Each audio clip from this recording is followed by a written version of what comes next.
बिस्मिल्लाहिर्रहमानिर्रहीम। शुरू अल्लाह के नाम से जो बड़ा मेहरबान निहायत रहम वाला है। नबी अकरम सल्लल्लाहु अलैहि वसल्लम अरबी नस्ब के हैं और अरब के इज्तदार कबीला कुरैश की सबसे ज्यादा मुकद्दर शाख बनी हाशिम है। कुरान ने अहले अरब को खिताब करते हुए कई जगहों पर आपके अरबी नस्ल होने का जिक्र किया है। खुदा वह जात है जिसने उम्मीन अनपढ़ लोगों में से ही एक रसूल भेज दिया जो उन पर उसकी आयतें पढ़ता और उनका तज़किया करता और उनको अलकिताब कुरान और हिकमत सिखाता है। बेशक तुम्हारे पास तुम ही में से एक रसूल मोहम्मद सल्लल्लाहु अलैहि वसल्लम आया, जबकि भेज दिया अल्लाह ने उनमें से एक रसूल जो नसब के लिहाज से उन्हीं में से है। इसी तरह हमने आप पर कुरान को अरबी जुबान में उतारा है। ऐ मोहम्मद, तुम मक्का वालों और उनके आसपास के बसने वालों को बुराइयों से डरा। अरब के नस्बों और खानदानों के माहिर इस पर एक राय हैं कि आप हज़रत इस्माइल बिन इब्राहिम की नस्ल में हैं, इसलिए कि कुरैश किसी राय के इख्तिलाफ के बगैर अदनानी हैं और अदनान के इस्माइली होने में दो राय की गुंजाइश नहीं है। नसब आदि के उलेमा ने नस्बनामे की तफसील इस तरह बयान की है। मोहम्मद बिन अब्दुल्लाह बिन अब्दुल मुत्तलिब बिन हाशिम बिन अब्दमनाफ बिन कुसै बिन किलाब बिन मुर्रा बिन काब बिन लुई बिन गालिब बिन फ बिन मालिक बिन नजर बिन कनाना बिन खुजैमा बिन मुदरका बिन इलियास बिन मुजर बिन नजार बिन माद बिन अदनान और वालिदा की जानिब से आपका नस्बनामा किलाब पर जाकर बाप के नस्बनामे के साथ मिल जाता है, यानी आमना बिन वहद बिन अब्देमनाफ बिन जुहरा बिन किलाब को हकीम भी कहते हैं।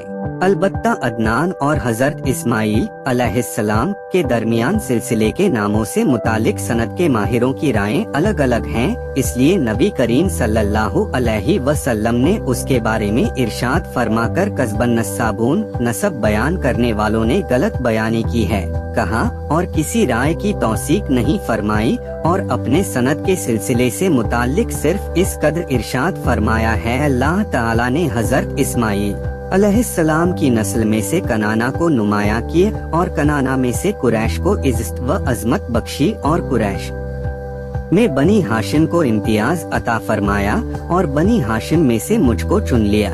मुस्लिम। गोया इस तरह सनद के सिलसिले के उन हिस्सों की तस्दीक फरमाई जो नसब के माहिरों के दरमियान बिना इख्तिलाफ माने जाते थे।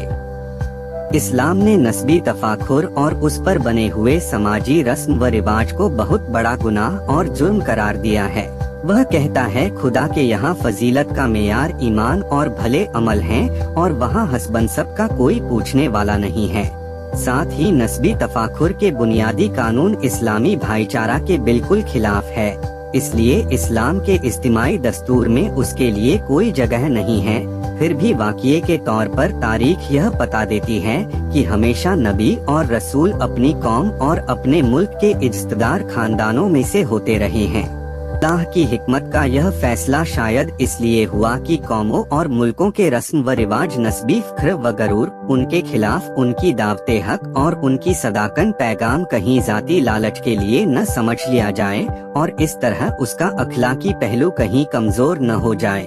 जैसे किसी समाजी जिंदगी में जात पात की तकसीम और कास्ट सिस्टम इस तरह मौजूद है कि उसकी वजह से कुछ इंसान कुछ को हकीर व ज़लील समझने लगे हैं, तो अगर उस कौम या मुल्क में कोई पैगंबर उस खानदान से ताल्लुक रखता हो जिसको कौमी और मुल्की रिवाज ने नीच और पस्त कौमों का लक़ब दे रखा है, ऐसी हालत में उस खुले जुल्म और बातिल के खिलाफ उस पैगंबर की हक की आवाज इतनी तेजी के साथ कामयाब न होती जितनी उस हालत में हो सकती है जबकि यह खुद उस कौम व मुल्क के ऊंचे खानदान से ताल्लुक रखता हो और सिर्फ इसीलिए खास मसले में नहीं बल्कि उसके पैगामे हक की तमाम इस्लाहों में यह फ़र्क जरूर नजर आएगा। बहरहाल यह हिकमत हर मकाम और हर मौके पर फायदेमंद हो या न हो, अरब के हालात व वाक़ियात के लिए निहायत मुनासिब और फायदेमंद साबित हुई। चुनाचे इस्लाम की आवाज ने जब अपनी इनकिलाबी और इस्लाही गर्ज से रूहानियत की छिपी कायनात में तहलका पैदा कर दिया तो एक तरफ नबी अकरम ने अरबों को यह सुनाया कि जहाँ तक खानदानी इम्तियाज का ताल्लुक है तो मैं कुरैश भी हूँ और हाशमी भी, और यह फ़िक्र तुम्हारे हिसाब से बहुत बुलंद हो, मगर मेरी निगाह में इसकी हैसियत सिर्फ यह है, यह फ़िक्र करने की कोई चीज नहीं है। और दूसरी जानिब नस्बी फ़िक्र की बुनियादों के गिर जाने और इंसानी बराबरी की आम दावत के लिए इस खुदाई फरमान का ऐलान करके इंसानी कायनात की तमाम तारीक ज़हनियत के खिलाफ एक बड़ा इंकिलाब पैदा कर दिया। लोगों, मैंने तुम सबको एक मर्द और औरत से पैदा किया है, यानी इंसानी पैदाइश की शुरुआत आदम और उनकी बीवी हव्वा से हुई है। तुमको खानदानों और बीलों में सिर्फ इसलिए बांट दिया है कि आपस में सिलारहमी यानी रिश्तेदारियों के लिए पहचान और मार्फत का तरीका कायम कर लो। और असल यह है कि बेशक अल्लाह के नजदीक वही इज्जत वाला है जो तुम से परहेजगारी की जिंदगी बसर करने वाला है।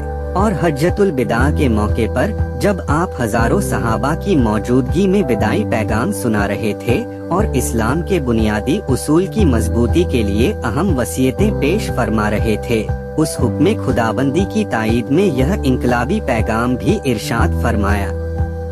अल्लाह ताला ने इरशाद फरमाया है, ए इंसानी नस्ल के लोगों, हमने तुमको एक औरत और मर्द से पैदा किया है और हमने तुम्हारे दरमियान खानदान और कबीले बना दिए हैं ताकि रिश्तेदारी के लिए तारुफ पैदा करो। बिला शुबहा तुम में अल्लाह के नजदीक वही बरगुज़ीदा है जो ज्यादा मुत्तकी नेक किरदार है। बस खूब याद रखो कि न अरबी को अज़मी पर कोई फजीलत है और न अज़मी को अरबी पर कोई बरतरी हासिल है, न काले को गोरे पर कोई फजीलत है और न गोरे को काले पर कोई बुजुर्गी, बल्कि इन सब के लिए फजीलत का मेयार सिर्फ तकवा नेक अमली है। ऐ कुरैश के लोगों, ऐसा न हो कि तुम खानदानी फ़िक्र के झूठे घमंड की वजह से क़यामत में दुनिया को कंधे पर लाद लाओ और दूसरे लोग नेक अमली की बदौलत आखिरत का सामान लेकर आएं। वाज़ेह रहे कि तुम्हारे सिर्फ कुरैशी होने की वजह से मैं तुमको खुदा के फैसले से कतई तौर पर बेपरवाह नहीं बना सकता। खुदा के यहाँ तो सिर्फ अमल ही काम आएगा। और एक बार नस्बी फ़िक्र के खिलाफ तबलीगे हक करते हुए उसको जाहिली तासुब फरमाया और मुसलमानों को उससे बचने की सख्त ताकीद फरमाई। इरशाद फरमाया, अल्लाह ताला ने इस्लाम की दावत के जरिए तुम्हारे दरमियान से जाहिलियत के तासुब और नस्बी फ़िक्र को मिटा दिया है और अब नेक मोमिन है या बदकार पापी सब इंसान आदम की औलाद हैं और आदम की पैदाइश मिट्टी से हुई है, फिर फ़िक्र करने का क्या मौका है। सरवरे दो आलम ने यह फरमाया, इन्नमा हु मोमिनुन लकी और फाजिरुन शकी। इस मसले को इस दर्जा साफ कर दिया था कि मुसलमान की जिंदगी में कभी इसके खिलाफ जिंदगी का कोई असर पड़ना ही नहीं चाहिए था। जात पात तो सिर्फ इसलिए थी कि छोटे छोटे हलकों में आपसी तारुफ, सिलारहमी, रिश्तेदारियों का ख्याल और हुस्ने सुलूक, सदव्यवहार का मामला एक दूसरे के साथ आसानी से हो सके, वरना कैसी जात, कहाँ का खानदान, कौन बिरादरी, यहाँ तो सिर्फ दो ही फितरी और नेचुरल तकसीमें हैं, नेक या बद। किसी कौम, किसी खानदान और किसी मुल्क का इंसान हो अगर सच्ची खुदा परस्ती और नेकी रखता है तो वे सब एक बिरादरी और एक कौम हैं, और अगर मुशरक व काफिर और बदकार पापी तो ये सब एक गिरोह और एक टोला है। खतामुल अंबिया हजरत मोहम्मद के वालिद का नाम अब्दुल्लाह और वालिदा का नाम आमिना था।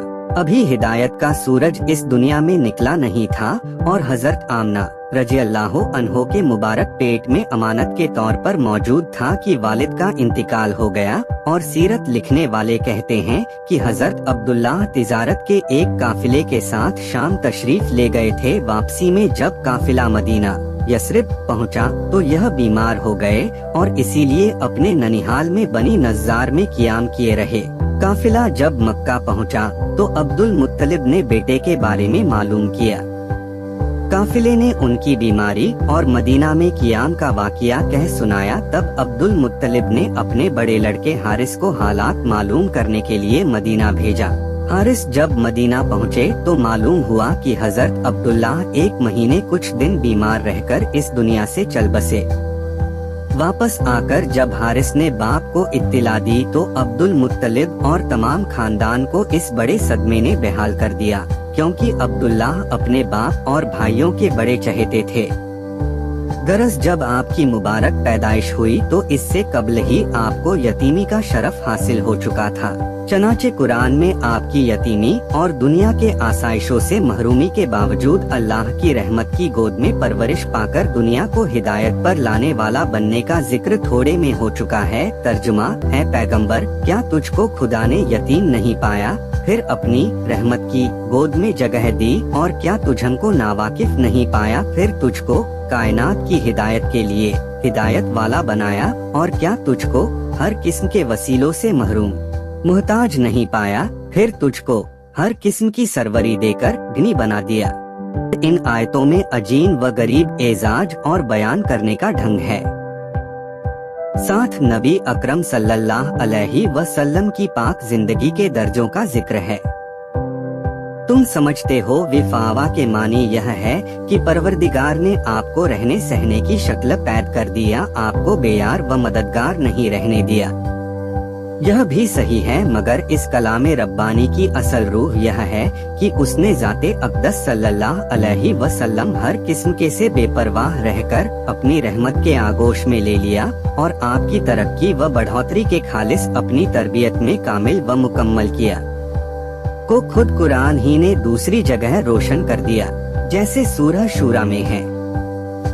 इसी तरह हमने तेरी तरफ अपने अमर की रूह व तरक्की, हालांकि इससे पहले न तू किताब कुरान को जानता था और न ईमान की हकीकत को, लेकिन हमने उसको रोशनी बना दिया है अपने बंदों में से जिसको चाहते हैं, उसकी सलाहियत व इस्तेदाद को सामने रखकर उसके जरिए हिदायत देते हैं। और आयत आयलन फगना में दुनिया की जरूरत और गनी का जिक्र कलाम की रूह नहीं है, बल्कि इस ओर इशारा है कि अल्लाह ताला ने आपके करीब होने का वह बड़ा रुतबा अता फरमाया है कि मादी और रूहानी हर किस्म की जरूरत से ऊपर उठकर अच्छी सिफत और बेहतरीन अखलाक की ऊंची मिसाल गनी बना दिया। यही वह गनी है जिसका खुद जाते अक़दस ने इस तरह जिक्र फरमाया है।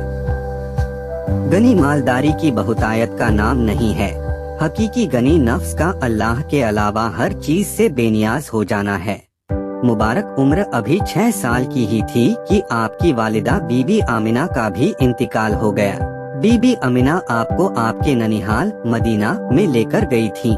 वापसी में मुकाम अबवा में बीमार हो गई और कुछ दिन बीमार रहकर वहीं इंतकाल फरमाया और उम्र की अभी 8 मंजिलें ही तय हो पाई थीं कि दादा अब्दुल मुत्तलिब ने भी मुंह मोड़ लिया और इस तरह बचपन ही में तरबियत के वसीले और दुनिया की किफालत के सामान से महरूमी ने गोया अल्लाह की मशीयत की ओर से यह ऐलान कर दिया कि ज़ाते कुदसी सिफात को एक खुदा ने खालिस अपनी तरबियत के लिए चुन लिया है। फिर यह कैसे मुमकिन है कि उसको तरबियत के दुनियावी असबाब व वसाइल का मोहताज बनाए। अल्लाह ताला ने एक यतीम व यसीर और मादी वसीलों से महरूम हस्ती को अपने लिए चुनकर किस तरह अपने कामिल रब का मजहर बनाया। सूरह इंशिराह में इस हकीकत को अछूते अंदाज में बयान फरमाया है। हमने हक और सच्चाई कबूल करने के लिए तेरा सीना नहीं खोल दिया और मार्फते इलाही की हकीकी तलब और कौम और इंसानी कायनात की बेराहरबी पर उनकी हिदायत की तड़प का वह बोझ हमने तुझसे दूर कर दिया जिसने तेरी कमर तोड़ रखी थी, और हमने तेरे जिक्र को कायनात में बुलंद कर दिया। शरह सदर सीना खोल देना यह कि अब सीखने सिखाने के साधनों के जरिए हासिल होने वाले तमाम उलूम व मारिफ अल्लाह की उस अता और देन के सामने नाचीज होकर रह गए हैं, जिसकी समाई के लिए हमने तेरे सीने को खोल दिया है। अब उलूम व मारिफ के अपार समुंदर भी हो तो सीने के फैले हुए दामन के लिए काफी है। और इसी शरह सदर ने अल्लाह की मार्फत के तमाम छिपे खजाने तुझ पर खोल दिए और सारा बोझ तेरे सीने पर से हट गया, जिसने तेरी कमर को इसलिए तोड़ रखा था कि दिल से तलाश और दिली तड़प के बावजूद तू इससे पहले नहीं जानता था कि अल्लाह की मार्फत का सीधा रास्ता कौन सा है। जिनकी राहें गुम हो चुकी हैं, उनकी रहनुमाई का रास्ता क्या है।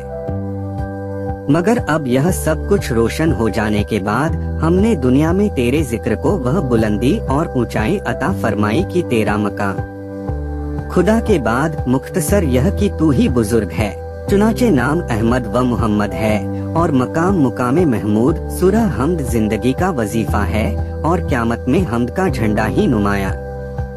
یہی نہیں بلکہ قرآنی دعوت کے نئے سرے سے بلند کرنے والی تیری حق کی صدا نے اعتقاد و عمل اور ایمان و کردار کی راہ سے تمام دنیا کے انتمائی و سماجی نظاموں میں جو شاندار انقلاب پیدا کر دیا اور سوسائٹی کے ہر شعبے کی پرانی اور پھٹی چادر بچھا دی۔ اس نے تیرے ذکر کو وہ بلندی دی کہ کوئی قوم، کوئی مذہب اور کوئی جماعت کسی نہ کسی شکل میں اس سے متاثر ہوئے بغیر نہ رہ سکے۔ بت پرستی سے نفرت، تنہائی پسندی اور اللہ کی عبادت کا شوق، بچپن سے ازدواجی زندگی، گرہستھ جیون کے شروع کے مرحلوں تک کے حالات و واقعات تفصیل کے ساتھ سیرت اور حدیث کی کتابوں میں نقل کیے گئے ہیں، اس لیے وہیں ان سے رجوع کیا جا سکتا ہے۔ مختصر یہ کہ دادا عبد المطلب کے انتقال کے بعد آپ کے چاچا ابو طالب آپ کے ساتھ بڑا انس اور اپناپن رکھتے تھے اور زندگی بھر آپ کا ساتھ دینے کا حق ادا کرتے رہے۔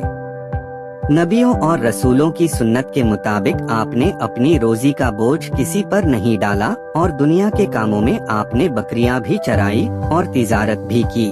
شام، سیریا کے مشہور تجارتی شہر بصرہ میں بھی اس غرض سے تشریف لے گئے اور 25 سال کی عمر میں یہی سفر حضرت خدیجہ الکبریٰ سے نکاح کی وجہ بنا۔ آپ حضرت خدیجہ رضی اللہ عنہ کا مال ساجھے کی تجارت کی بنیاد پر بصرہ کی منڈی میں لے گئے۔ حضرت خدیجہ رضی اللہ عنہ کا غلام میسرہ بھی سفر کا ساتھی تھا۔ اس درمیان آپ کی صداقت و امانت، ایک یہودی راہب کی بشارت اور تجارت کے قیمتی منافع کا جو تجربہ کیا تھا اور جو کچھ دیکھا تھا، میسرہ نے وہ سب حضرت خدیجہ رضی اللہ عنہ سے کہہ سنایا۔ چنانچہ یہ تاثر میاں بیوی کے رشتے کی وجہ بنا۔ اب زندگی میں ایک اور انقلاب ہوا کہ آپ تنہائی میں رہنا پسند کرنے لگے اور ہیرا نامی گفا میں دن و رات گزارنے لگے۔ بت پرستی سے شروع ہی سے نفرت تھی، اس لیے بھی نہ کسی مورتی کے آگے سر جھکایا اور نہ کسی ایسی مجلس میں شرکت فرمائی جو بت پرستی کے میلے کہلاتے تھے۔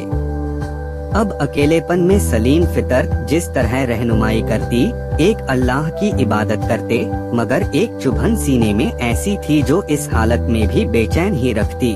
اکثر یہ سوچ کر تڑپ جاتے تھے کہ میری قوم خاص طور سے اور انسانی دنیا عام طور سے کس طرح ایک اللہ کو چھوڑ کر مورتی پوجا اور پرکرتی پوجا، مظاہر پرستی میں پڑی ہوئی ہے، اور یہ کہ اخلاق کی دنیا کس طرح الٹ گئی ہے۔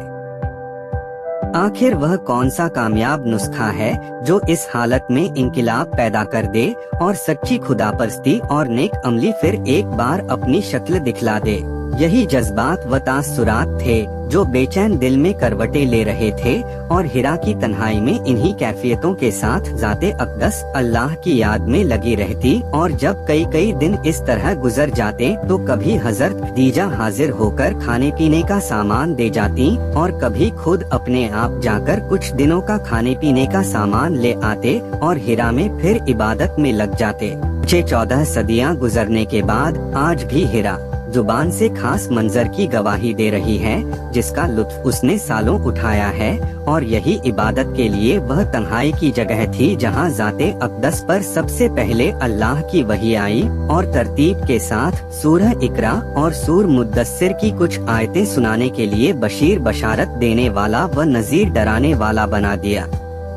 پیغمبر بنائے گئے غرض خاتم الانبیاء محمد صلی اللہ علیہ وسلم کی پاک زندگی کے انفرادی اور اجتماعی دونوں پہلوؤں کا یہ حال تھا کہ ایک طرف تنہائیوں میں اللہ کی معرفت حاصل کرنے میں لگے ہوئے سیدھے راستے کی تلاش، انسانوں کے سدھار کے لیے تڑپ اور طلب تھی، اور دوسری طرف قوم و ملک کے لوگوں کے ساتھ سچ اپنانے، سچ بولنے، سچ کا جامہ عملی زندگی میں پہننے، صحیح معاملے اور سچی سوچ جیسے بہترین اخلاق اور پاک صاف خوبیوں کے ساتھ سماجی زندگی کو سامنے لانا تھا، اور ان فرقوں کی وجہ سے ہر آدمی کی نگاہ میں آپ کی یہ قدر اور عزت تھی کہ آپ صلی اللہ علیہ وسلم سب کی متفقہ رائے سے الصادق والامین کے لقب سے یاد کیے جاتے تھے، اور کل جو دشمنی ان کو محمد اللہ کے رسول سے نبوت کے دعوے پر ہوئی، وہ آج محمد بن عبداللہ کے ساتھ قطعی طور پر نہیں थी और सभी उनकी इज्जत व एहतराम के कायल थे, जबकि मुबारक उम्र 40 मंजिलें तय कर चुकी थी।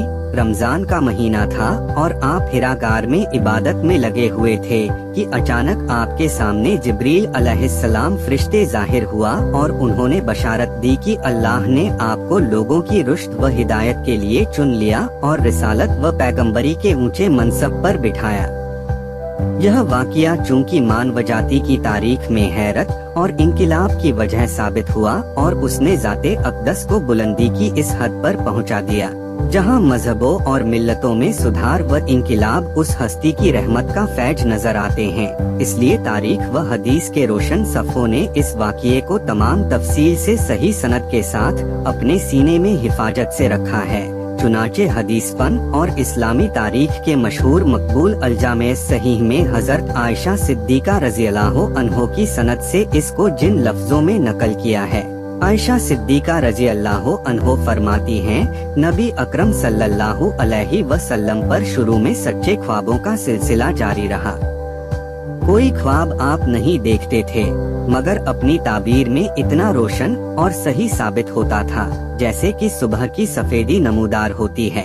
फिर आपको अकेले रहना महबूब हो गया और हिरा में इबादत में मशगूल रहने लगे। कभी कभी आप घर वालों के पास भी तशरीफ ले जाते।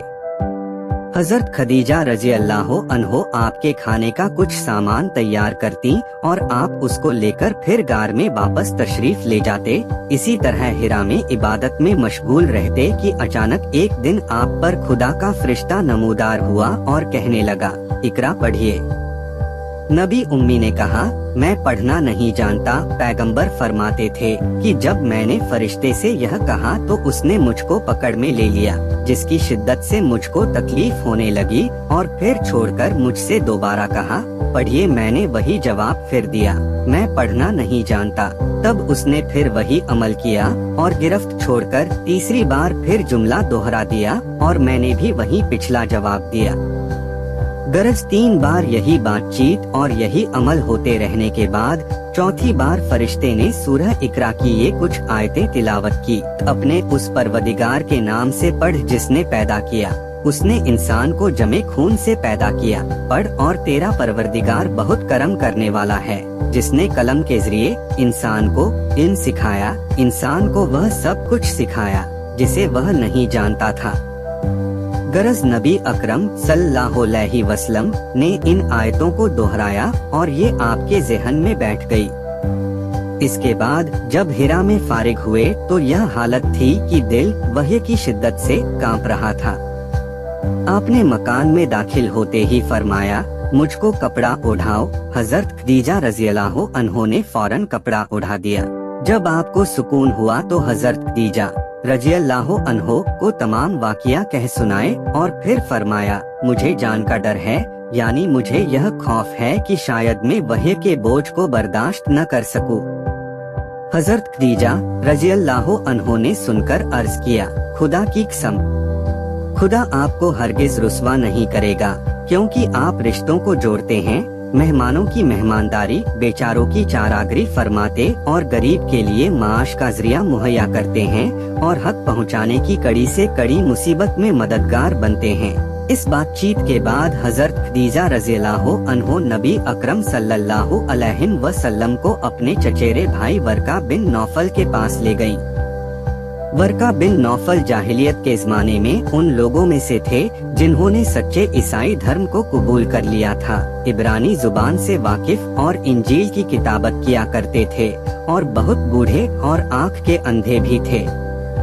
हजरत खदीजा रज़ियल्लाहु अन्हा ने वर्का से कहा, मेरे भाई, आप अपने भतीजे का वाक़िया तो सुनिए। वर्का ने हालात मालूम किए, तब नबी अकरम सल्लल्लाहु अलैहि वसल्लम ने गुजरा हुआ वाक़िया सुनाया। वर्का ने सुना तो कहा, यह वह फरिश्ता जिब्रील अलैहिस्सलाम है जो हजरत मूसा अलैहिस्सलाम पर अल्लाह की वहय ले आया करता था। काश कि मैं उस वक्त तक जिंदा रहूं जब तेरी कौम तुझको तेरे वतन मक्का से निकालेगी। आपने मालूम किया, क्या मेरी कौम मुझको वतन से बेवतन कर देगी? वर्का ने कहा, बेशक ऐसा होगा, और जिस पैगाम के लिए खुदा ने आपको पैगंबर बनाया है उस खिदमत पर जो भी लगाया गया उसके साथ यही शक्ल पेश आई है। बस अगर वह वक्त मेरी जिंदगी में आया तो मैं पूरी ताकत के साथ तेरी हिमायत करूंगा, मगर वर्का को यह वक्त नहीं मिला, उससे पहले उनका इंतकाल हो गया।